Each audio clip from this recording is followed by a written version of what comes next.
Assalamualaikum warahmatullahi wabarakatuh. Halo everyone, halo teman-teman. Perkenalkan, nama saya Gina Kudatul Jana Seli. Saya dari Prodi Hubungan Internasional A 2020. Untuk di video kali ini saya bakal self evaluation tentang diri saya atau tentang video saya di part 1 kemarin. Dimana di part 1 kemarin kan saya menanyakan pertanyaan-pertanyaan yang mungkin mengganjal di otak saya atau pertanyaan yang pernah saya tanyakan gitu. Nah, di dalam part 1 itu saya menanyakan mengapa Tuhan itu menciptakan saya padahal saya tidak pernah meminta untuk diciptakan. Nah, pertanyaan saya ini kan berhubungan dengan agama, dan di part 1 itu sudah saya jawab dalam pandangan agama juga. Nah, untuk evaluasi kali ini, menurut saya pertama, saya kurang puas dengan jawaban yang terdapat dari pandangan agama, karena di dalam jawaban video saya kemarin itu saya bilang di Al-Quran kita tidak boleh menanyakan tindakan Tuhan, justru manusialah yang mempertanyakan tindakan manusia itu sendiri, bukan tindakan dari Tuhan. Dalam part 1 itu saya bilang saya puas kan ya. Nah, sebenarnya jawabannya itu belum puas gitu. Itu evaluasi pertama saya, itu saya sebenarnya jawabannya belum puas. Dan selanjutnya yang kedua, pemikiran saya kurang universal, kurang meluas, jadi saya hanya stuck dalam jawaban pemikiran secara teologi thinking. Dan dalam dalam pelajaran filsafat kemarin di kelas filsafat itu kita disuruh untuk menyusun nih, dalam segitiga kita disuruh menyusun dari paling bawah sampai yang paling atas nomor 6. Disuruh nyusun, kita berpikir secara apa dulu dan yang paling terakhir apa. Nah, di dalam pemikiran saya itu saya isi yang nomor 6. Yang pertama, yang paling atas, saya berpikir secara logika. Nah, saya berpikir secara logika. Sedangkan di video part 1 kemarin saya nggak bisa berpikir secara logika karena agama susah untuk pertanyaan, apalagi ini pertanyaan saya menyangkut dengan Tuhan gitu kan ya. Pertanyaan saya ini tidak bisa saya sangkut pautkan dengan logika, secara pemikiran logika. Nah, untuk thinking yang kedua, yang ke nomor 5, saya pilih common thinking. Saya berpikir secara common thinking, dimana common thinking ini kan biasanya berdasarkan pengalaman ya. Nah, pertanyaan saya kemarin itu saya berhubungan dengan Tuhan, saya menanyakan Tuhan, jadi nggak mungkin saya jawab berdasarkan common thinking. Nah, untuk selanjutnya pemikiran saya yang keempat kan 6, 5, 4. Nah, yang keempat itu saya baru berpikir secara teologi thinking, dimana pemikiran secara agama. Dan pada akhirnya jawaban saya yang kemarin itu saya jawab secara agama. Nah, mungkin dari situ ya evaluasi terhadap diri saya sendiri gitu, karena saya merasa puas dengan satu jawaban, yaitu dalam pandangan agama itu sendiri, dan jawabannya pun seperti menolak gitu. Karena kan saya menanyakan Tuhan ya, sebenarnya saya menanyakan Tuhan kenapa sih ciptakan aku padahal aku nggak pernah nih minta diciptakan. Dan jawabannya dalam Al-Quran pun bahwa kita sebagai manusia tidak boleh mempertanyakan apa yang telah Tuhan lakukan gitu.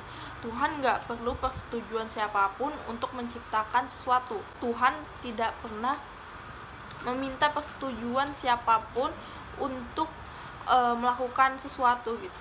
Kalaupun Tuhan minta persetujuan kita sebagai manusia, berarti Tuhan itu bukan Tuhan gitu kan. Pasti Tuhan itu melakukan apapun yang Tuhan mau. Nah, mungkin ya dalam filsafat kan kita disarankan untuk mencari jawaban secara hati-hati, atau mencari jawaban-jawaban yang secara menurut kita membuat kita puas gitu. Jadi dalam filsafat itu pun kita mencari jawaban, nggak hanya dalam satu sumber gitu kan. Nah, mungkin koreksi saya di video sebelumnya, saya hanya mencari jawaban dalam pandangan agama. Nah, mungkin kalau dipikir secara universal, kenapa Tuhan menciptakan saya, itu agak susah ya. Sebenarnya saya agak menjanggal gitu kalau misalnya pertanyaan saya ini dicari jawaban dalam pandangan lain, dalam pemikiran lain lagi. Dan pada akhirnya saya stuck terjebak dalam jawaban pandangan agama tersebut. Nah, mungkin ya karena iman saya juga, memang iman saya kan namanya manusia, kadang imannya naik turun. Nah, di dalam video itu mungkin wajah saya kurang terlihat puas, tapi saya sebenarnya takut untuk mempertanyakan hal-hal agama seperti ini. Apalagi pertanyaan saya sangat sensitif. Jadi saya mengevaluasi diri saya sendiri, apakah benar pertanyaan saya sebelumnya, apakah tidak apa-apa untuk diri saya menanyakan pertanyaan yang seperti itu. Bagi saya mempertanyakan pada Tuhan, apakah Tuhan akan melakukan sesuatu pada saya ketika saya mempertanyakan hal seperti itu. Dalam jawaban di Al-Quran pun kita tidak disarankan untuk menanyakan tindakan Tuhan. Nah, mungkin teman-teman ada yang mau bantu secara pemikiran, bisa jawab atau gimana, karena saya jujur saya takut banget untuk menanyakan hal seperti ini. Padahal dalam filsafat itu kan ya, kita disuruh untuk mencari jawaban sebanyak mungkin, mencari jawaban untuk pertanyaan-pertanyaan kita gitu. Nah, karena saya lahir dalam keterikatan agama, jawabannya pun harus saya dapatkan dari pandangan agama juga, dan saya belum mendapatkan sebenarnya jawaban tersebut dari pemikiran logika, pemikiran common thinking, pemikiran sains, pemikiran mitos gitu. Yang saya dapatkan jawabannya pun itu dari pandangan agama, karena pertanyaan saya berhubungan dengan Tuhan kan, dan Tuhan itu selalu berhubungan dengan agama. Tuhan dan agama itu jadi satu gitu ya, tidak bisa terpisahkan. Jadi kalau kita menyembah pada Tuhan, kita harus punya agama tersebut. Dan jawabannya pun dalam agama saya, dalam agama Islam tersebut pun masih abu-abu, masih belum jelas gitu. Mungkin evaluasi saya seperti itu ya. Mungkin teman-teman ada yang mau bantu saya, atau ibu dosen saya tercinta mau bantu saya untuk mencari. Saya sedang mencari jawaban-jawaban tersebut, karena saya kurang berpikir secara luas. Saya belum mencari tahu dalam filsafat, yang dimana filsafat kita harus mencari jawaban sebanyak mungkin, mencari jawaban sampai kita puas gitu.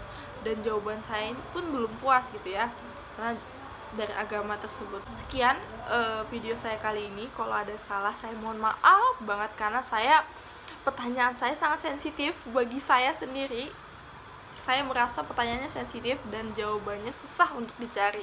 Makasih teman-teman sudah dengerin, walaupun mungkin berbelit-belit ya. Mungkin nanti evaluasi saya selanjutnya, saya berbicara berbelit-belit di dalam video part 2 kali ini, karena saya bingung juga untuk mengevaluasi diri saya sendiri di part 1. Oke, sekian aja untuk penjelasan saya hari ini. Kalau ada salah kata mohon maaf ya teman-teman. Assalamualaikum warahmatullahi wabarakatuh.